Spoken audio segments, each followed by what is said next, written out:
makanan bergizi berbeda dengan makanan enak. Itu yang pada belum paham. Contoh ya, kita kalau masuk rumah sakit lah. Itu kan makanannya nggak ada yang enak, tapi dia bergizi dan sesuai kebutuhan tubuh gitu. Nah ini yang harus kita pahami. Itu yang pertama. Rate average IQ masyarakat Indonesia itu masih rendah. Ini saya yakin masyarakat belum begitu hafal. Indonesia itu rate average IQ rata-ratanya itu cuma 78, sekian. Dan itu sangat mengkhawatirkan sekali.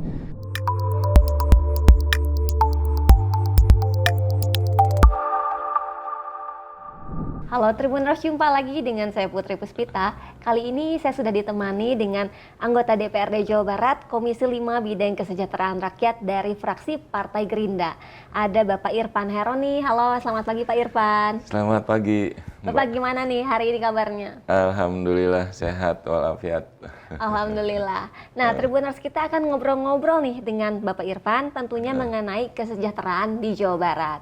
Nah mungkin pas sebelum kita ngomongin yang lebih detailnya nih tentang kesejahteraan di Jawa Barat, mungkin boleh dijelasin juga nih kalau melihat kondisi Jawa Barat saat ini, apa sih tantangan terbesar dalam mewujudkan kesejahteraan rakyat?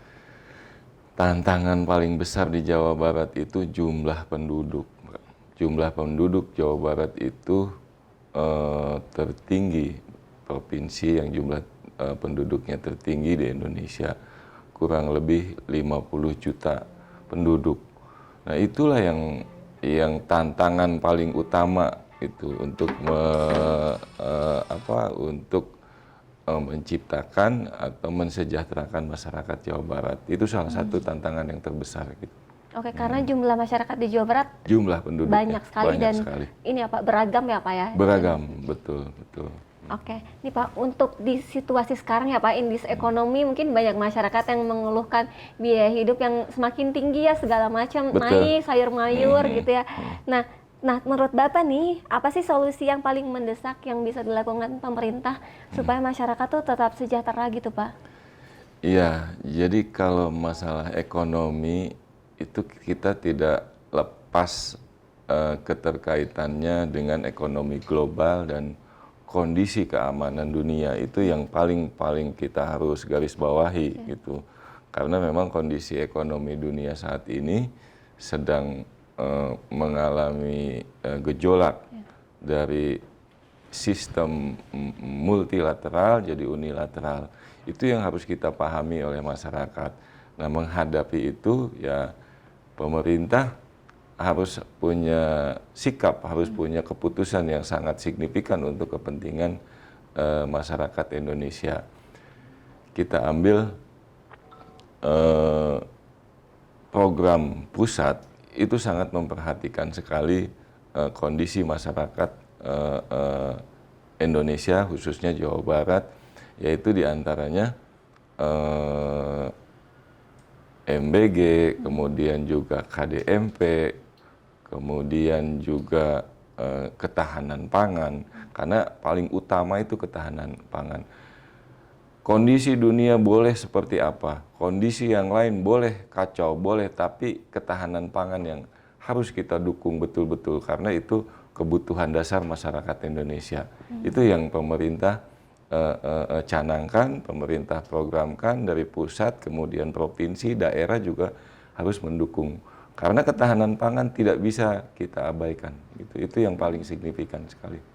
Oke, berarti ini dengan harga-harga yang terus melonjak, terus juga biaya transportasi gitu ya, bensin segala macam naik, yang diutamakan adalah sih ketahanan pangan itu ya Pak. Ketahanan pangan terlebih dahulu, selebihnya baru ekonomi kita atur, kita buat program hilirisasi, jangan sampai APBN atau kegiatan pemerintah, program pemerintah itu jangan ada yang menikmati seorang atau segelintir orang atau beberapa orang yang mengambil keuntungan.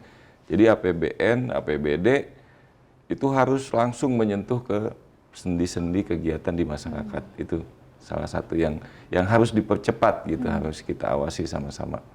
Oke, baik. Pak Irfan, lalu sektor apa sih yang paling perlu mendapat perhatian saat ini? Atau misalnya pendidikan kah? Atau kesehatan? Atau seperti apa? Untuk Kesejahteraan rakyat saat ini mungkin di anggota sebagai Komisi 5 apa yang menjadi yang ditekankan gitu? Jadi kan sebetulnya program pemerintah itu di segala sendi itu kita di masyarakat itu udah ada regulasinya, sudah ada alokasi anggarannya, sudah ada gitu.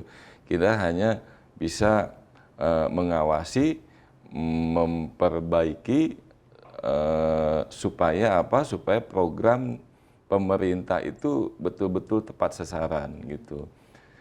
Di antaranya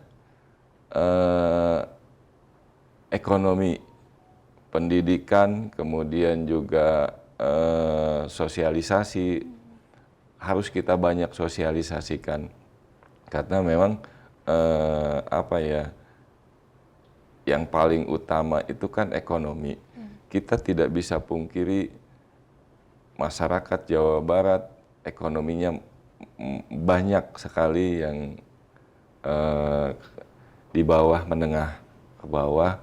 Apalagi sekarang kita sudah ada muncul yang namanya miskin ekstrim.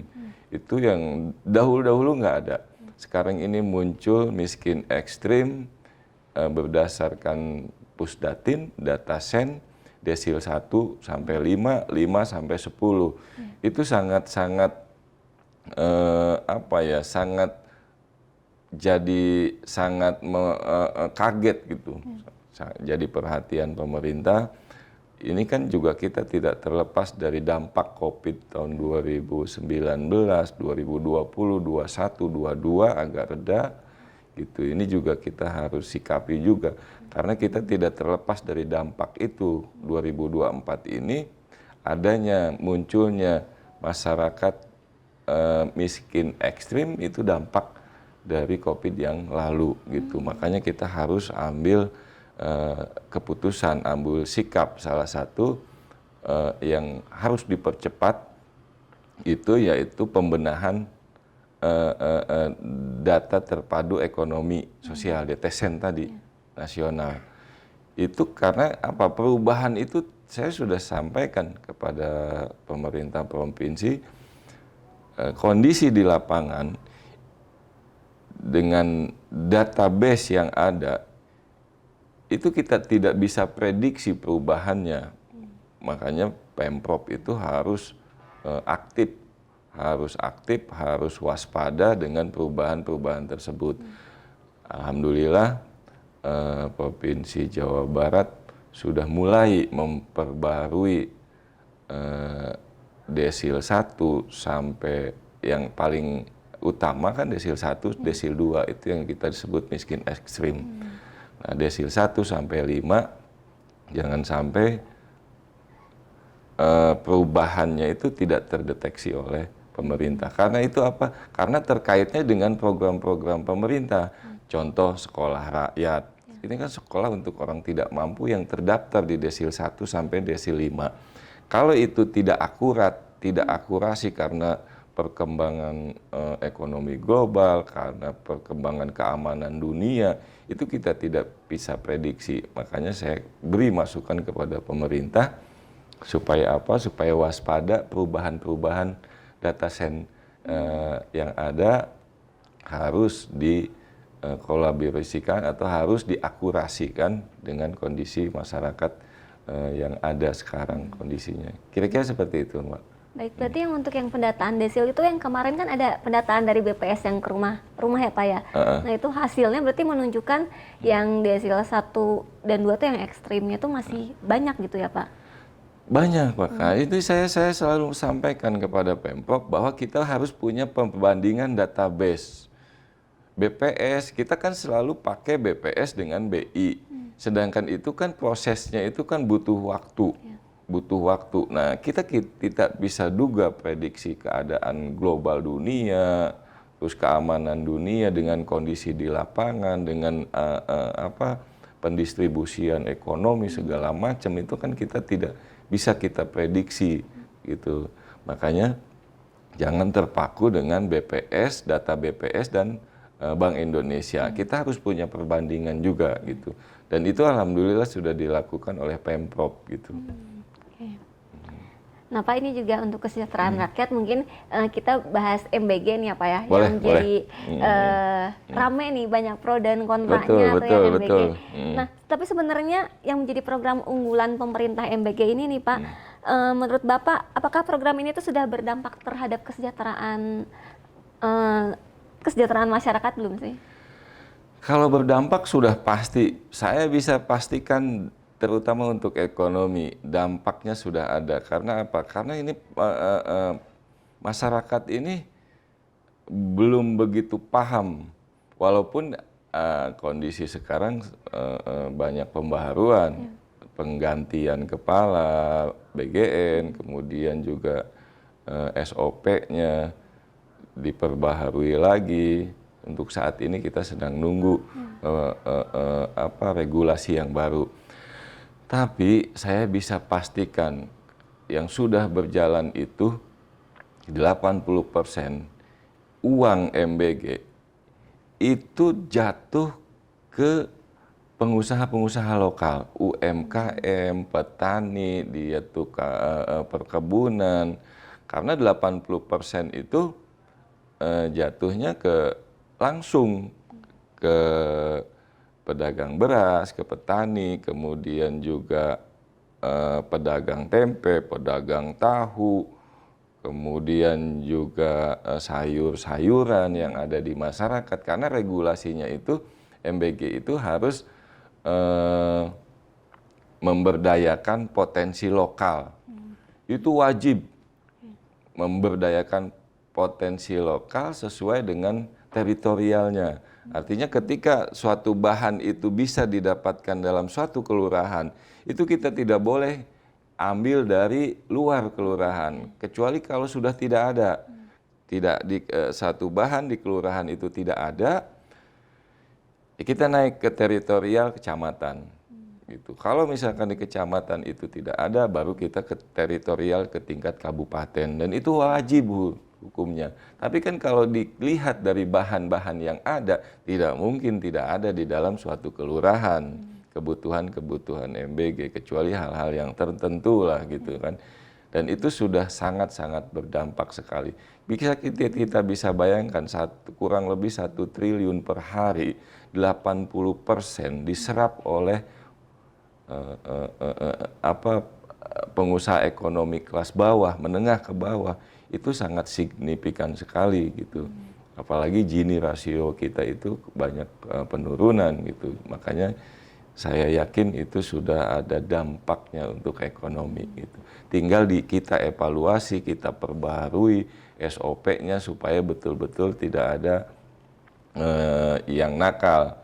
Moral hazardnya kita tekan supaya tidak ada, dan sasarannya itu tepat sasaran, kemudian tidak ada yang curang, tidak ada yang ambil keuntungan gitu terlalu besar di situ.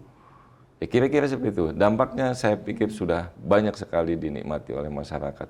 Oke. Ini kan program MBG ini membantu anak-anak untuk bisa mendapatkan makanan yang bergizi gitu ya Pak ya. Betul. Nah, selama ini sebenarnya tapi yang menjadi tantangan terbesar MBG di Jawa Barat ini seperti apa sih Pak? Karena kan masih banyak, ada aja nih komentar-komentar negatif kita dari netizen terhadap MBG ini. Nah, tantangannya seperti apa terhadap MBG? Iya, jadi harus pertama yang negatif itu kita harus pahami dulu, makanan bergizi berbeda dengan makanan enak. Itu yang pada belum paham. Contoh ya, kita kalau masuk rumah sakit lah. Itu kan makanannya nggak ada yang enak, tapi dia bergizi dan sesuai kebutuhan tubuh gitu. Nah ini yang harus kita pahami, itu yang pertama. Makanan bergizi itu bukan makanan enak, tapi dia sudah mencukupi gizi anak-anak yang kita beri itu untuk kesehariannya. Terus ini yang kedua, banyak masyarakat kita melupakan bahwa average IQ masyarakat Indonesia itu masih rendah. Ini saya yakin masyarakat belum begitu hafal. 2019 itu hasil survei lembaga yang memang sudah diakui dunia, Indonesia itu rate average IQ rata-ratanya itu cuma 78, sekian. Dan itu sangat mengkhawatirkan sekali. Dan sekarang pun memang ada peningkatan signifikan. 2025 ini kita meningkat menjadi 90-an lah IQ, rata-rata IQ masyarakat Indonesia. Tapi kalau misalkan kita perbandingkan dengan negara-negara lain, kita masih ketinggalan jauh. Kita masih ketinggalan jauh. Ini yang harus kita pahami, harus kita dukung. IQ itu beberapa faktor yang mendukung supaya peningkatan IQ itu kita bisa naik gitu. Di antaranya salah satunya asupan gizi. Asupan gizi, kita jangan menganggap remeh dengan IQ gitu. Karena IQ 78, mohon maaf, itu kan mendekati IQ yang idiot. Itu yang kita tidak pahami oleh masyarakat Indonesia. Dan salah satunya itu gizi, ternyata peningkatannya itu kan kurang. Ya walaupun sekarang signifikan ya, dari 2019 sampai 2025 itu dari 78 kita naik ke 90, 93 rata-rata IQ masyarakat Indonesia. Tapi ketika dibandingkan dengan negara-negara Asia Tenggara, apalagi dunia, Asia Tenggara kita mungkin masih kalah banyak. Kita urutan ke-8, apalagi dunia kita urutan ke 100 sampai 120 kemungkinan. Itu kan martabat harga diri bangsa yang harus kita bela. Makanya saya selalu sampaikan, tolong kita dukung, karena kan kita butuh waktu untuk meningkatkan martabat. Itu otomatis harus ada standar IQ yang lebih tinggi.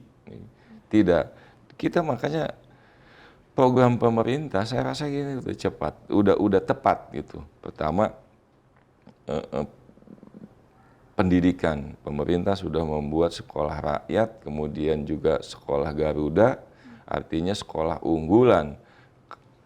Orang yang tidak mampu, yang terdaftar di desil 1 sampai 5, itu diberi kesempatan untuk berprestasi. Ini yang tidak pernah dilakukan. Kemudian juga sekolah Garuda, sekolah unggulan, atau sekolah maung yang dicanangkan oleh Pemprov, itu juga memberi peluang. Supaya apa? Karena kita di sekolah di kita itu boarding school, segala macam itu yang standarnya bagus, itu rata-rata mohon maaf biayanya tinggi. Itu diperkirakan per tahun itu hampir 50 juta sampai 75 juta. Malah ada mungkin sampai 100 juta lebih untuk sekolah yang berfasilitas standar internasional mungkin. Nah itu kan kita nggak ada gitu. Pemerintah, makanya pemerintah hadirlah di situ dengan adanya sekolah Garuda, dengan ada hadirnya sekolah maung mungkin kalau untuk provinsi gitu. Ya, itu kan memberi peluang, memberi kesempatan untuk siswa-siswi kita untuk berprestasi gitu di tingkat internasional gitu kan. Setelah ada wadahnya, itu juga harus. Kemudian juga gizi. Gizi sangat signifikan karena kan IQ itu ada 4 faktor yang signifikan. Sarana kualitas pendidikan, kita udah sediakan kualitas pendidikan. Kemudian asupan gizi, kita sudah ada MBG asupan gizi gitu. Kita tinggal pembaharui aja, atau kita tinggal regulasinya aja kita perbaiki. Kemudian lingkungan, ini juga harus juga lingkungan di masyarakat sekitar siswa-siswi tersebut ya hidup, itu juga kita harus perbaiki. Dengan apa? dengan infrastrukturnya, penerangan jalan umum, supaya kita masyarakat itu di sekitar lingkungan dia tinggal, domisilinya itu merasa nyaman gitu dengan adanya perbaikan infrastruktur gitu. Saya kira itu maksud dan tujuan. Jangan lupa IQ rata-rata masyarakat Indonesia masih di bawah standar negara-negara yang ada di dunia ini. Gimana kita mau bisa bermartabat? Gimana harkat derajat masyarakat Indonesia ini akan naik ketika IQ-nya itu masih kalah di bawah negara-negara yang lain.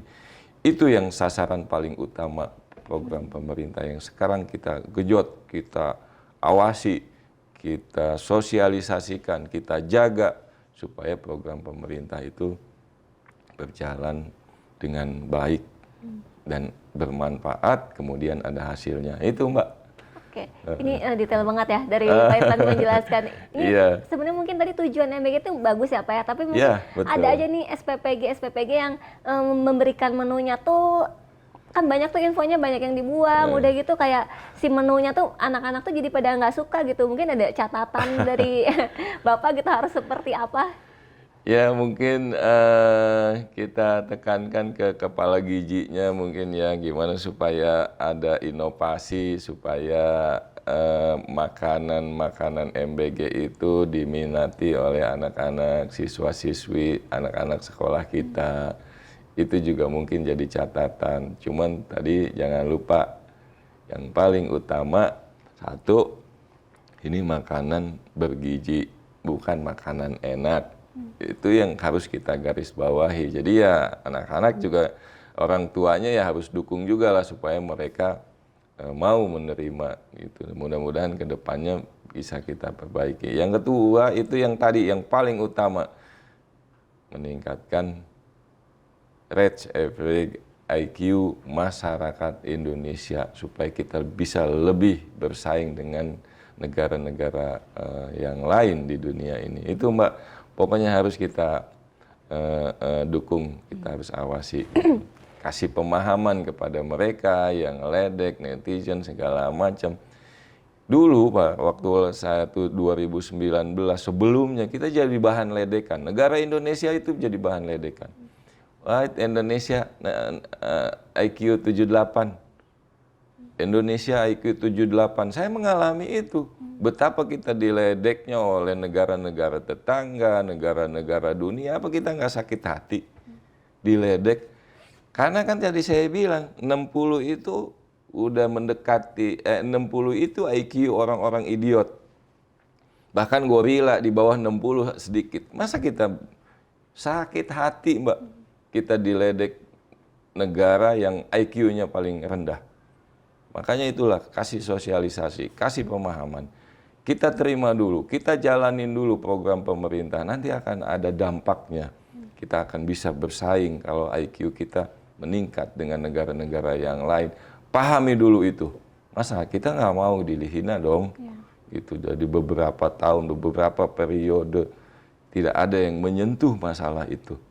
Itu sudah berapa kali kita ganti presiden, sudah berapa masa lagi kita, tapi tidak ada yang menyentuh permasalahan itu. Dukung pemerintah, ayo kita. Kesalahan tidak bisa dihindari, kekurangan sudah pasti ada, itu. Tapi kita dukung tujuan yang paling utama, yaitu mengangkat martabat, harkat derajat negara Indonesia. Itu Mbak yang paling utama.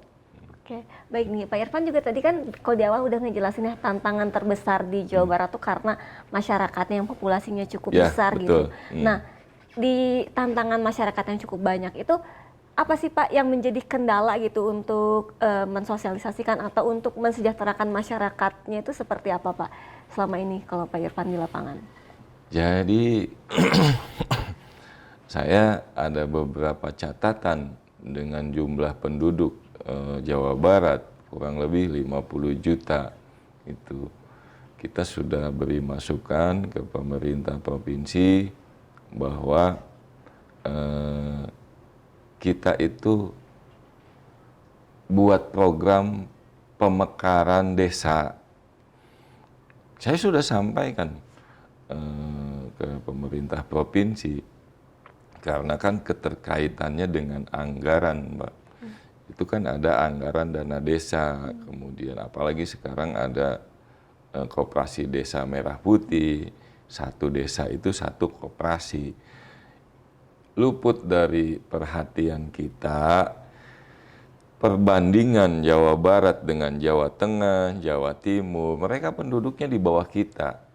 Tapi pemerintahan desanya lebih banyak mereka.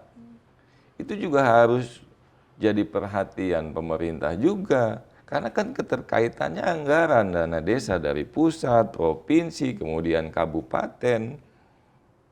Makanya saya selalu tekankan itu. Mohon pemerintah provinsi untuk membuat program pemekaran di tingkat desa. Yaitu tadi ketimpangan tadi, kita jumlah penduduknya banyak, pemerintahan desanya sedikit. Lebih banyak dari Jawa Tengah, Jawa Timur, ketika dia jumlahnya di bawah kita, tapi pemerintahan desanya lebih banyak Jawa Tengah, Jawa Timur. Kan semua program, semua kegiatan pemerintah, semua pelayanan itu tidak terlepas dari anggaran. Itu kendala yang paling utama itu. Apa tadi kan tantangannya dari Jawa Barat itu populasinya cukup banyak ya, cukup besar. Nah, gimana nih tantangan sebagai anggota dewan gitu untuk mensejahterakan masyarakat di daerah-daerah ini? Ya, kita harus banyak memberi masukan kepada pemerintah Provinsi Jawa Barat. Salah satunya kendalanya yaitu tadi ketimpangan pemerintah desa itu dari 50 juta kurang lebih penduduk Jawa Barat, pemerintahan desanya itu kalah oleh Jawa Tengah, Jawa Timur yang notabene jumlah penduduknya itu jauh di bawah jumlah penduduk Provinsi Jawa Barat. Makanya saya mendorong untuk diadakannya program pemekaran pemerintah desa gitu. Karena ini emergensi, urgen, karena terkait dengan alokasi anggaran. Mungkin itu tantangan yang paling signifikan, yang harus kita dorong supaya dipercepat itu, Mbak. Pak, kalau dari sebagai anggota Dewan DPRD gitu ya, bagaimana sih memastikan anggaran ini tuh benar-benar tepat sasaran sehingga akhirnya tujuannya untuk mensejahterakan rakyat ini, Pak? Tupoksi anggota Dewan itu kan budgeting, legislasi, pembuatan perda, kemudian pengawasan. Apa yang alokasi anggaran APBD itu disesuaikan dengan RPJMD kepala daerah, yaitu gubernur yang terpilih, karena beliaulah yang menerima mandat, beliaulah yang diberi kedaulatan oleh masyarakat, dituangkan dalam RPJMD. Sudah barang tentu kita mengikuti apa yang diusulkan oleh kepala daerah, Pak Gubernur, sesuai dengan RPJMD-nya. Karena kan RPJMD itu udah kita sepakati sama-sama. Gitu. Jadi rencana pembangunan jangka menengah dan panjang itu harus kita sesuaikan, jadi jangan sampai anggaran itu jauh dari RPJMD yang sudah kita sepakati sama-sama antara eksekutif dengan legislatif. Itulah yang bisa kita lakukan, Mbak. Oke, baik, ini Pak Irfan, ternyata kita udah ada di penghujung acara. Iya. Mungkin boleh nih kasih closing statement nih mengenai tadi kesejahteraan rakyat dan juga tantangannya seperti apa di Jawa Barat sebagai anggota Komisi 5 fraksi Gerindra. Ya, jadi saya berharap masyarakat Provinsi Jawa Barat itu aktif mencari informasi yang benar, aktif menambah wawasan, dan aktif memperbaiki dirinya gitu. Karena apa? Karena pemerintah pusat, provinsi maupun daerah tidak akan sukses, tidak akan programnya berjalan dengan baik tanpa ada dukungan dari masyarakat umum, dari masyarakat luas, khususnya masyarakat Jawa Barat. Makanya kita berharap masyarakat Jawa Barat mendukung program pemerintah, karena sudah bisa dipastikan semua program pemerintah itu untuk kepentingan masyarakat umum, khususnya masyarakat Jawa Barat. Mungkin itu, Mbak, closing statement-nya. Baik, Pak Irfan, terima kasih atas waktunya. Sama-sama, sudah ngobrol-ngobrol bersama Tribun Jabar. Nah, demikian Tribuners bincang-bincang saya bersama Bapak Irfan Haironi dari anggota Komisi 5 DPRD Jawa Barat. Semoga informasinya bisa bermanfaat dan jangan lupa untuk update pemberitaannya di tribunjabar.id, tribuncerbon.com, dan tribunpriangan.com. Saya Putri Puspita bersama kru yang bertugas pamit undur diri, sampai jumpa lagi di program yang lainnya.